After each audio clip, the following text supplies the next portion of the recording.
Hello दोस्तों, स्वागत है आप सभी का हमारे यूट्यूब चैनल स्टडी विद जीवन में। तो कल यूके ट्रिपल एस सी का स्टेनो व्यक्ति सहायक का एग्ज़ाम पेपर हुआ था, जिसके हिंदी वाले पोर्शन का हम आज कंप्लीट सॉल्यूशन देखने वाले हैं। तो सॉल्यूशन देखने से पहले कुछ पेपर एनालिसिस मैं आपको दे देता हूँ कि किस किस पोर्शन से सवाल कितने पूछे गए हैं। सबसे पहले पत्र लेखन वाले पोर्शन से हमारे 2 सवाल हैं। कवि परिचय यानी हिंदी साहित्य वाले पोर्शन से 2 सवाल। अलंकार का 1 सवाल, उसके बाद संधि, और उसके बाद आता है विलोम शब्द। अलंकार का सवाल बहुत इंपॉर्टेंट था, काफ़ी ठीक ठाक सवाल था। संधि का तो काफ़ी इजी सवाल था। विलोम का भी एक सवाल आया था, ये भी काफ़ी इजी था। पर्यायवाची भी काफ़ी इजी सवाल था। उसके बाद हिंदी वर्णमाला वाला जो क्वेश्चन था वो भी बहुत ज़्यादा इजी था। जिसने बेसिक साइड पढ़ा हो वो भी कर लेगा। उसके बाद भाषा का सवाल काफ़ी अच्छा सवाल था। जब हिंदी का सिलेबस हम देखते हैं तो उत्तराखंडी की लोकल भाषा, जिसमें खासकर जौनसारी उसने हाईलाइटेड किया है, तो ज़्यादातर ये सवाल आजकल जौनसारी से ही बना रहा है। तो उसके कुछ शब्दावली आप लोग सीख सकते हैं। लोकोक्ति इत्यादि भी पूछी हैं, 2 लोकोक्तियाँ लगातार पूछी हैं, तो उसको भी ध्यान देंगे, काफ़ी इंपॉर्टेंट पोर्शन। और उसके बाद आते हैं हमारे जो उत्तराखंड के लोक गायक हैं, जिसमें हमारे नरेंद्र सिंह नेगी और जागर सम्राट हमारे प्रीतम भरतवाण जी हैं। तो इनके गाने आयोग पूछने लग गया है। तो इससे रिलेटेड कल एक पोस्ट मैंने ग्रुप में शेयर करी थी। आयोग चाहता है कि हम या तो गायक बन जाएं या संगीतकार बन जाएं, इतने गाने पूछ रहा है इनके, खासकर हमारे प्रसिद्ध गायक गढ़वाल के नरेंद्र सिंह नेगी जी। तो इनके गाने भी सुनना स्टार्ट कर दीजिए। जो अरिजीत के गाने सुन रहे हैं वो नरेंद्र सिंह नेगी जी के गाने सुनना स्टार्ट कर दें, तो आपके पेपर में आपको फ़ायदा हो सकता है। तो बिना टाइम वेस्ट किए हुए आगे बढ़ेंगे। तो उससे पहले मैं आपको बता देता हूँ, जो पेपर मैंने देखा तो टोटल 20 सवालों में 3-4 सवाल तो उसने उत्तराखंड के डाल दिए, वो हिंदी बोल के। और इन 20 सवालों में अगर आपको बताऊँ, 10 सवाल बहुत ही ज़्यादा ईजी हैं, बिल्कुल डायरेक्ट सवाल हैं, बहुत ज़्यादा ईजी। जैसे उद्दंड मार्तंड पूछा है, संविधान में हिंदी के विकास के लिए प्रावधान पूछा है, ये बहुत ईजी सवाल है। और एक सवाल इसने इस बार रिपीट भी करा है, जैसे शेखर जोशी जी से रिलेटेड एक सवाल था।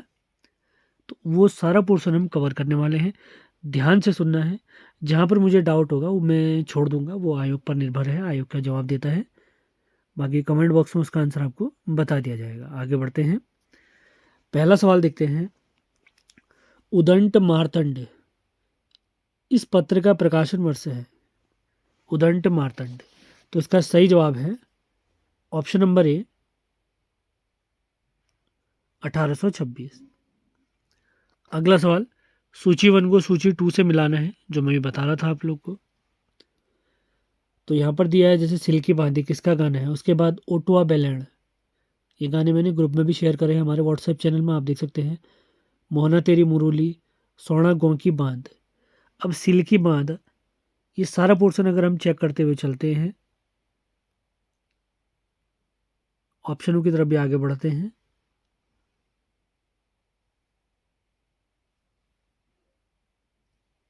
तो इसका सही जवाब बनता है ऑप्शन नंबर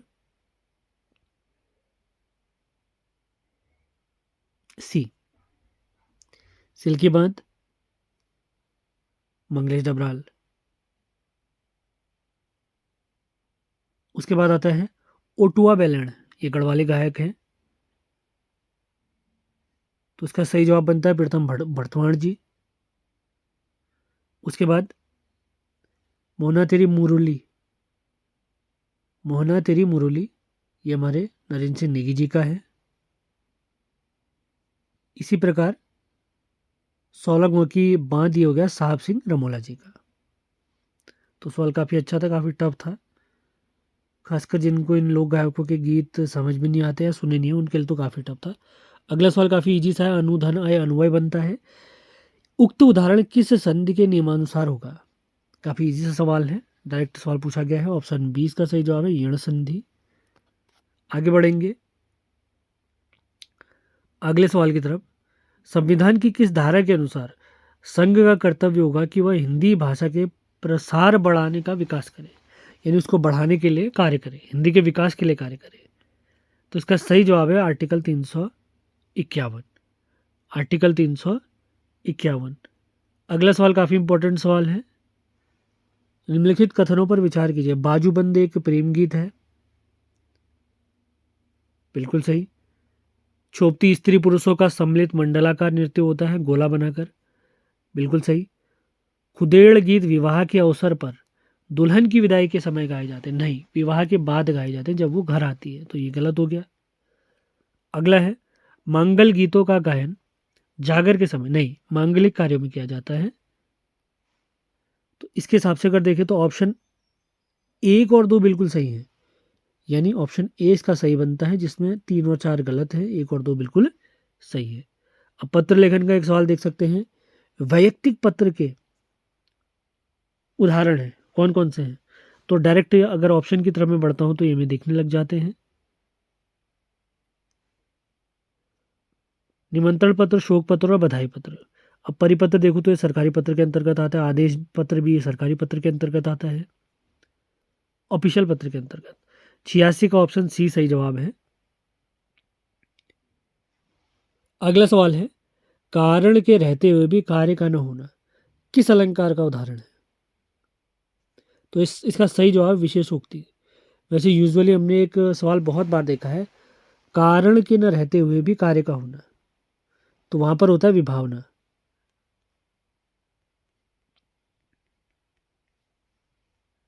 अब वो उल्टा पूछ दिया है, कारण के रहते हुए भी कार्य का न होना,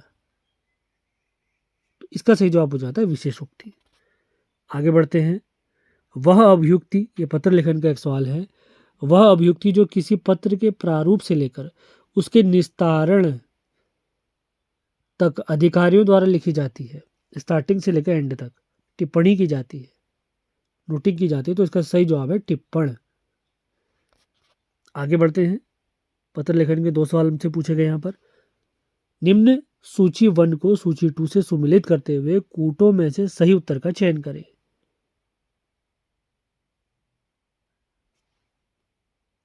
नवा सवाल है, अभी हिंदी बोल के हमें उत्तराखंड का सवाल पूछा गया है। इसका सही जवाब बनता है, जैसे रांची में आप देखेंगे बनरौत, भोटिया में देखेंगे शौका। 4 और 1 वाले 2 ऑप्शन है हमारे पास, ऑप्शन बी और ऑप्शन डी। इसके बाद थाड़ू और बुक्सा, तो इसका सही जवाब बनता है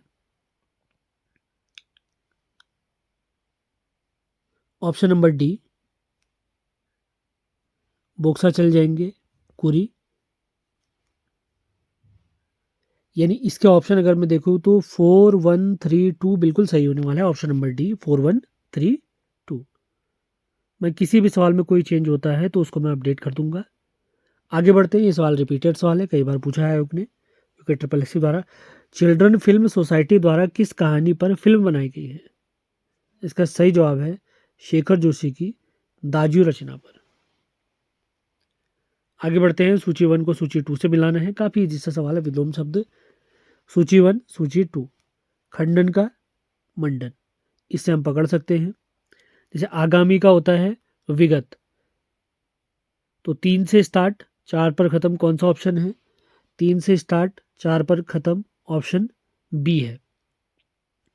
तो इसका सही जवाब हो गया कौन से क्वेश्चन का, 91वें सवाल का सही जवाब हो गया ऑप्शन नंबर बी।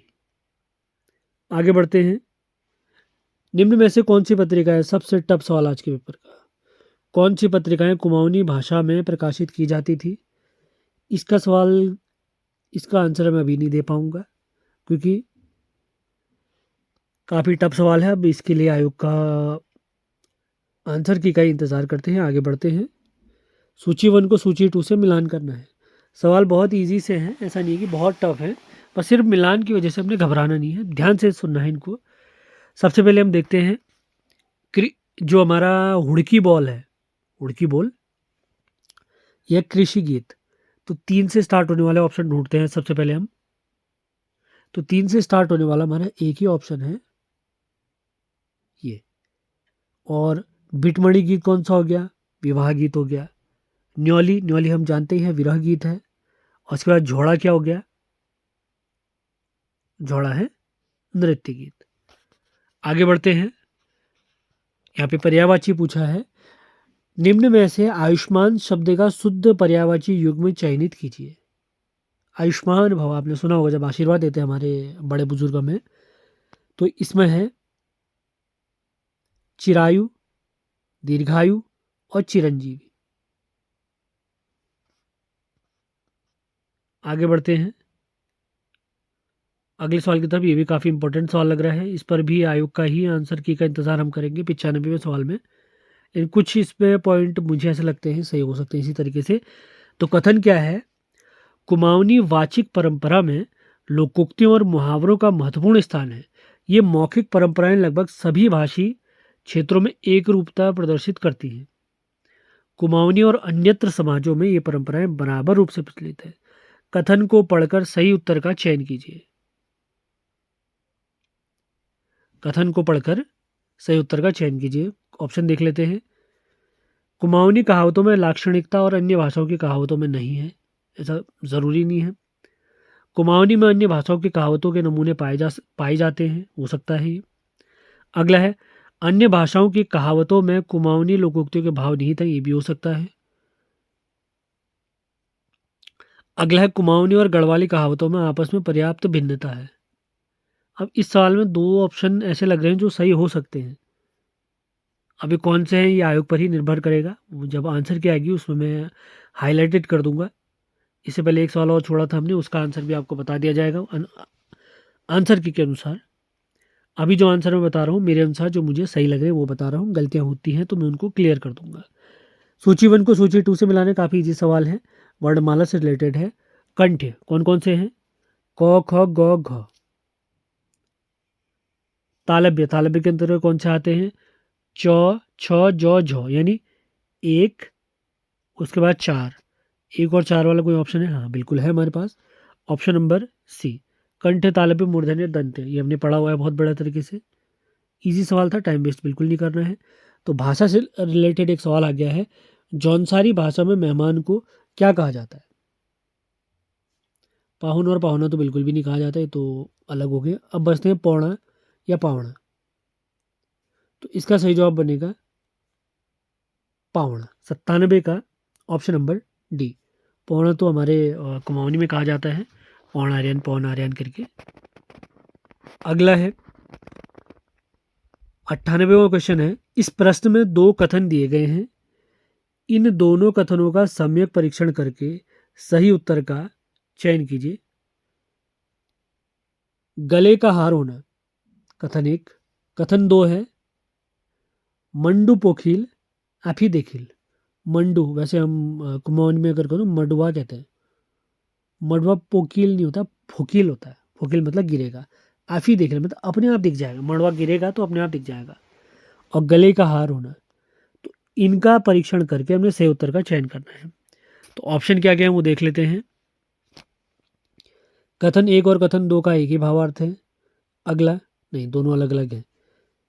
अगला कथन 1 हिंदी भाषा और कथन 2 गढ़वाली भाषा का मुहावरा है, बिल्कुल गलत है, गढ़वाली का बिल्कुल नहीं है, तो कुमाऊनी का है। अगला है कथन 1 हिंदी भाषा और कथन 2 कुमाऊनी भाषा का, ये बिल्कुल सही जवाब लग रहा है। अगला देखते हैं, कथन 1 और कथन 2 विपरीतार्थक है। मेरे हिसाब से जो मुझे लग रहा है ऑप्शन सी इसका सही जवाब होने वाला है। अगले सवाल की तरफ बढ़ते हैं। हंसुए के ब्याह में खुरपे का गीत, हंसुआ जिसे दराती आप कुमाऊनी में आंसी भी कहते हैं। हंसुए के ब्याह में खुरपे के गीत लोकोक्ति का क्या अर्थ है। हंसुआ क्या अलग चीज हो गई, खुरपा अलग हो गया, तो इसका सही जवाब हो गया असंगत बातें करना। काफी इजी सवाल था, डायरेक्ट हम बना सकते हैं इसको। अब देखते हैं अंतिम सवाल। ये सवाल भी कवि परिचय से रिलेटेड है। कवि परिचय की डिटेल मैराथन क्लास में ऑलरेडी पढ़ा चुका हूँ, जिसमें पूरे 1 घंटे की मैराथन क्लास में जितने भी हमारे 23 कवि दिए गए हैं हिंदी साहित्य वाले पोर्शन, जिसमें गद्य और पद्य खंड दोनों शामिल हैं, पूरा पढ़ाया हुआ आप देख सकते हैं, आपको मिल जाएगा लिंक डिस्क्रिप्शन में। निम्नलिखित साहित्यकारों को जन्म तिथि के अनुसार सही अनुक्रम में व्यवस्थित कीजिए। ऑप्शन है महादेवी वर्मा, सुमित नंदन पंत, सूर्यकांत त्रिपाठी निराला और जयशंकर प्रसाद जी। अंतिम सवाल है आज का, तो इसका सही जवाब है, सबसे पहले है जयशंकर प्रसाद, उसके बाद सूर्यकांत त्रिपाठी निराला यानी घ गौ, उसके बाद सुमितानंदन पंत, उसका अंत में है महादेवी वर्मा जी। छायावाद के 4 कवि हैं, आप लोग को पता होगा, पंत, निराला, प्रसाद और वर्मा जी। छायावाद के 4 कवि, छायावाद के स्तंभ भी हैं। तो इसी के साथ आज का सेशन हमारा समाप्त होता है। उम्मीद है सॉल्यूशन आपको पसंद आया है। पसंद आए तो इसे लाइक और शेयर ज़रूर करें। कम से कम 10 सवाल इसमें अगर मैं बताऊँ बहुत ही ईज़ी है, बहुत ज़्यादा ईज़ी है। आपने पढ़ा है तो ईज़िली आप कर सकते हैं। कुछ सवाल ऐसे हैं डाउटफुल हैं। अब होता क्या है, हम देखते हैं किसी के हिंदी में 12 नंबर आए, किसी के 16 नंबर आए। मैक्सिमम जो होशियार लोग भी रहे होंगे, अच्छे खासे पढ़े लिखे भी होंगे, उन्हें 14 सवाल तो बिल्कुल आते ही आते होंगे। अब इसके बाद जो बचे हुए सवाल हैं उन पर आपने रिस्क लेना होता है। रिस्क कैसे लेना होता है? जैसे मेरे 14 सवाल मुझे आते हैं, अब मैं 4 सवाल और करके ये रिस्क लेना चाहता हूँ कि भले ही मेरे 4 के 4 गलत हो जाएँ तो मैं 13 में जाऊँगा, और 4 के 4 सही हो गए या 2 सही हो गए तो मेरा स्कोर 16-17 प्लस हो जाएगा। तो ऐसे रिस्क आपने हिंदी में भी लेना होगा, उत्तराखंड में भी लेना होगा। अगर हम ये सोच रहे हैं कि किसी टॉपर के हिंदी में 20 में से 20 आ गए हैं, वो इसी वजह से आए हैं कि उसने रिस्क लिया थोड़ा बहुत कि ये आंसर हो सकता है। ऐसे हमने उत्तराखंड में भी करना है। किसी के 36 आ जाते हैं, बहुत रेयर हैं, 36-37 आ जाते हैं, वो इसी वजह से आते हैं। क्योंकि टॉपर को भी देखें तो उत्तराखंड में ज़्यादा से ज़्यादा 28 से 30 ही सवाल आएँगे। उसके बाद अगले 8 सवाल हमें अटेम्प्ट करने ही करने हैं, क्योंकि जितने ज़्यादा अटेम्प्ट करेंगे उतने चांसेस बढ़ते हैं हमारे सिलेक्शन के। तो 8 माना किसी को उत्तराखंड में 30 सवाल आते हैं, 8 सवालों पे उसने रिस्क ले दिया, 8 के 8 अगर उसके गलत होते हैं तो उसका स्कोर 28 होगा। अब इस 8 में से 6 भी अगर सही हो गए तो उसका स्कोर 35.5 हो जाएगा। ये आपने ध्यान देना है। 4 भी सही हो गए अगर, फिर वो 33 में चले जाएगा, 3 प्लस ही जाएगा। तो ऐसे आपने रिस्क लेना है, ये ध्यान देना है आप लोगों ने। उम्मीद है ये चीज़ें आपको समझ में आई हैं। मिलते हैं अगले वीडियो में। धन्यवाद।